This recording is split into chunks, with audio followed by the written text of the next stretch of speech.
Board exam है। And तुम्हें पता है बोर्ड एग्जाम में जो तुम्हारा सबसे इजी सब्जेक्ट होता है जिसमें तुम 100 में 100 ला सकते हो वो होता है इंग्लिश सब्जेक्ट। लेकिन तुम्हारे इसमें 100 में 100 तभी आएंगे जब तुम इस पे थोड़ा सा ध्यान दे दोगे। कितना? एकदम थोड़ा सा। तो आज के इस वीडियो में हम लोग पढ़ने वाले रिलेटेड टू गॉड, जिसे मैं एकदम प्यार से डिटेल में एकदम घुस के अच्छे से एक्सप्लेन करने वाला हूँ। इसके बाहर से तुम्हारे बोर्ड एग्जाम में नहीं आने वाला है, तो वीडियो को ध्यान से एंड तक देखना। ऐसे ही एनिमेशन करके तुम्हें समझाने वाला हूँ। ये कहानी है एक वैली के एक घर की जो पहाड़ के सबसे ऊपरी वाले हिस्से में था, और उस घर के अंदर एक किसान रहता था जिसका नाम था लेंचो। उसकी वाइफ भी थी और उसके कुछ छोटे और बड़े बच्चे भी थे। और वो घर पहाड़ के इतना ऊपर था ना कि वहां से रिवर भी देखा जा सकता था। बस रिवर ही नहीं बल्कि जो कॉर्न के खेत होते हैं ना, मकई के जो खेत होते हैं ना, वो भी देखे जा सकते थे। और वहां से जब लेंचो नीचे झांक रहा था, नीचे देख रहा था, उसने देखा कि उसके जो कॉर्न है ना, कॉर्न के ऊपर बहुत सारे व्हाइट कलर के फ्लावर्स आए हुए हैं। और ये जो व्हाइट कलर के फ्लावर्स है ना, ये प्रॉमिस करते हैं कि हार्वेस्ट अच्छी होगी। मतलब कॉर्न के ऊपर अगर व्हाइट कलर का फ्लावर आया हुआ है,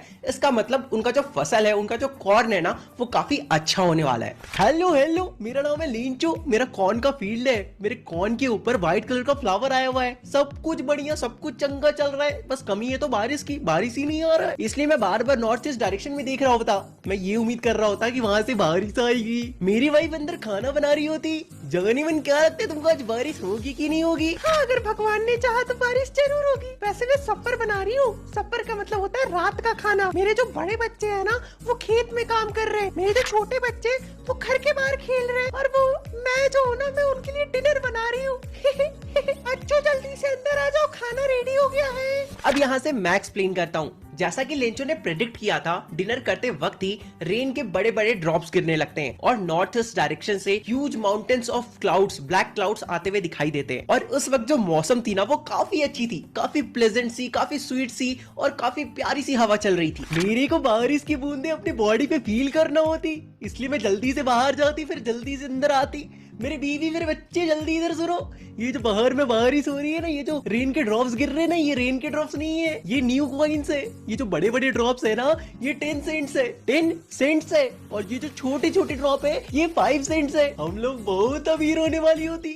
अभी स्ट्रॉन्ग विंड्स चलने लगते हैं और हिल स्टोन्स भी गिरने लगता है, जिसे लेंचो न्यू सिल्वर कॉइन से रिजेंबल करता है। लेंचो के बच्चे बाहर भाग के जाते हैं फ्रोजन पीरल्स कलेक्ट करने के लिए, जिसका मतलब आइस होता है। तो लेंचो के बच्चे आइस कलेक्ट करने के लिए बाहर भाग के जाते हैं। लेकिन लेंचो के अंदर ही अंदर लग रहा था कि कुछ तो बुरा होने वाला है, और वो होप करने लगता है कि ये सब कुछ जल्दी से जल्दी खत्म हो जाए। पर ऐसा नहीं हुआ। 1 घंटे तक लगातार हिलस्टोन गिरने के बाद जब लेंचो अपने फील्ड को देखता है, तो वो देखता है कि उसका जो पूरा फील्ड है वो व्हाइट सॉल्ट यानी कि स्नो से भरा हुआ है। पेड़ के ऊपर एक पत्ता भी दिखाई नहीं दे रहा था, सब कुछ व्हाइट सॉल्ट से भरा हुआ था, मतलब बर्फ से भरा हुआ था। कॉर्न की जो खेत थी ना, वो पूरी तरह डिस्ट्रॉय हो चुकी थी। कॉर्न के ऊपर अब फ्लावर्स भी नहीं थे। Lencho soul was filled with sadness, मतलब जो लेंचो होता है ना, वो बहुत ज्यादा उदास हो जाता है। मैं अपने फील्ड के बीचों बीच खड़ा हूँ। थोड़ी देर पहले तक तो सब ठीक था, मुझे लग रहा था कुछ ना कुछ तो कांड होने वाला है। मुझे पता था। ये जो प्लेग ऑफ लोकस्ट होते हैं ना, एक तरह का कीड़ा होता है, वो भी जब हमारे फील्ड में आते हैं ना, तो इतना डिस्ट्रक्शन नहीं करते। कुछ ही क्रॉप्स को खराब करते हैं, कुछ ही पौधों को खराब करते हैं। लेकिन ये जो हिलस्टोन आया ना, ये तो सब कुछ बर्बाद कर दिया। हमारा एक फसल भी नहीं बचा, सब कुछ बर्बाद हो चुका है। ये रात हमारे लिए बहुत सॉरोफुल, बहुत दुख भरी रात है। हमें इस साल भूखे रहना पड़ेगा, हमारी कोई मदद करने वाला भी नहीं है, हमारी सारी मेहनत बर्बाद हो चुकी है। लेकिन मुझे पता है ऊपर वाला जो गॉड है ना, वो किसी को भी भूखे मरने नहीं देता है। No one dies of hunger. ऊपर वाला सब देख रहा है, वो हमारी मदद जरूर करेगा। वो हमारी लास्ट होप है, वो हमारी मदद जरूर करेगा। देखो, Lencho ox of a man था, मतलब कि वो अपने फील्ड में बहुत ज्यादा मेहनत करता था, बिल्कुल किसी एक जानवर की तरह। इसलिए वो सोचता है कि भगवान उसकी मदद क्यों नहीं करेंगे, क्योंकि भगवान के नजरों से तो कुछ नहीं छिपा है, राइट? गॉड के नजरों से तो कुछ भी नहीं छिपा है, वो सब कुछ देखते हैं। तो जब लेंचो इतना अच्छा इंसान है, इतना हार्ड वर्किंग इंसान है, तो भगवान उसकी मदद भी जरूर करेंगे। ये लास्ट होप लेंचो के अंदर था। तो लेंचो सोचता है कि अगले ही दिन, जो कि संडे था, उस दिन वो सोचता है कि क्यों ना भगवान को एक लेटर लिखा जाए, अ लेटर टू गॉड। तो उस लेटर में लेंचो लिखता है कि God, if you don't help me, I and my family will go hungry this year। मतलब हम लोग इस साल भूखे रह जाएंगे अगर आप हमारी मदद नहीं करोगे तो। और उसके बाद वो लिखता है कि मुझे 100 पेसोस चाहिए ताकि मैं वापस अपने फील्ड को सो कर सकूं, वापस से अपने फील्ड में क्रॉप ग्रो कर सकूं। मतलब कि बेसिकली लेंचो भगवान से 100 पेसोस की डिमांड करता है। उसके बाद लेंचो खुद टाउन जाता है, लेटर को इन्वेलप में डालता है, उसके बाद उसमें स्टैंप लगाता है और पोस्ट ऑफिस में जमा कर देता है, मतलब मेल बॉक्स के अंदर डाल देता है। फिर क्या होना था,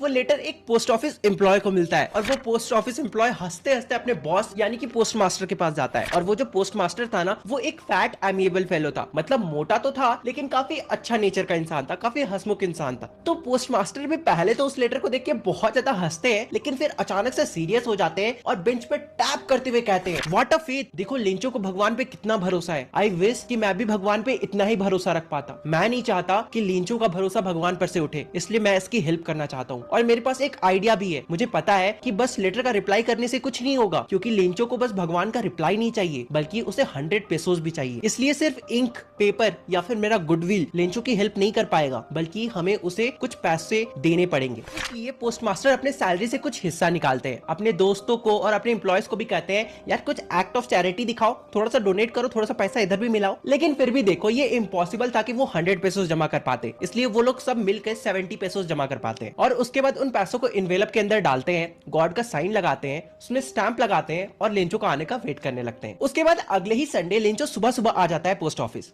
उसे भगवान पे बहुत ज्यादा फेथ था, उसे लग रहा था कि यार पक्का पक्का लेटर तो आया होगा। एक पोस्टमैन आता है, लिंचो को वो लेटर हैंड ओवर करता है। लिंचो बिल्कुल भी सरप्राइज नहीं था, क्योंकि उसे बहुत ज्यादा कॉन्फिडेंस था भगवान पे कि पक्का उसका लेटर तो आया ही होगा। इसलिए वो लेटर को खोलता है, पैसों को काउंट करता है और उसके बाद अचानक से वो बहुत ज्यादा गुस्सा हो जाता है। वो सोचता है कि भगवान से तो गलती नहीं हो सकती, इसलिए वो विंडो के पास जाता है, पेपर और इंक मांगता है और वापस से पब्लिक टेबल के पास जाकर एक लेटर लिखना शुरू कर देता है। और इस बार जब लिंचो लेटर लिख रहा था ना, तब वो अपने आईब्रोज को हिला हिला कर, मतलब एकदम एक्सप्रेशन देकर लेटर को लिख रहा था, एकदम एंग्री वाले मूड में। और उसके बाद फिर वो सेम चीज ही करता है, मतलब लेटर को एनवेलप में डालता है, उसमें स्टैंप लगाता है, लेकिन इस बार वो मेल बॉक्स पे पास जाकर वो ऐसे करके नहीं डालता है, वो अपने फिस्ट से, ठीक है, ये कलाइयों से ऐसे फेंक कर लेटर डालता है, मतलब समझ रहे हो, एकदम एटीट्यूड वाले मूड में, समझ ही रहे होगा आई थिंक। लेंचो के जाने के तुरंत बाद पोस्टमास्टर दौड़ के आता है, उस लेटर को उठाता है और खोल के देखता है तो उसमें लिखा हुआ था कि भगवान आपसे तो गलती नहीं हुई होगी, मैंने 100 पेसोस मांगे थे लेकिन मुझे सिर्फ 70 रिसीव हुए। इसका ये मतलब है कि ये जो भी पोस्ट ऑफिस एम्प्लॉयज है ना, ये सारे बंच ऑफ क्रुक्स है। मुझे बाकी 30 पेसोस की बहुत ज्यादा नीड है, तो आप प्लीज मुझे बाकी 30 पेसोस भी भिजवा दे, लेकिन इस बार पोस्ट ऑफिस के थ्रू मत भिजवाइएगा, क्योंकि ये सभी के सभी चोर है। बंच ऑफ क्रुक्स का मतलब होता है चोर है। एंड ऐसे तुम्हारा ये chapter a letter to God खत्म होता है। कैसा लगा तुम्हें ये चैप्टर? यार लिंचो भी ना यार, मतलब ठीक है गॉड में फेथ रखना अच्छी बात है, लेकिन थोड़ा सा कॉमन सेंस भी होना चाहिए। यार कोई बात नहीं। खैर अगर तुम्हें ये वीडियो पसंद आए तो वीडियो को लाइक करो, चैनल को सब्सक्राइब करो और तुम लोग से मिलते हैं अगले वीडियो में। तब तक के लिए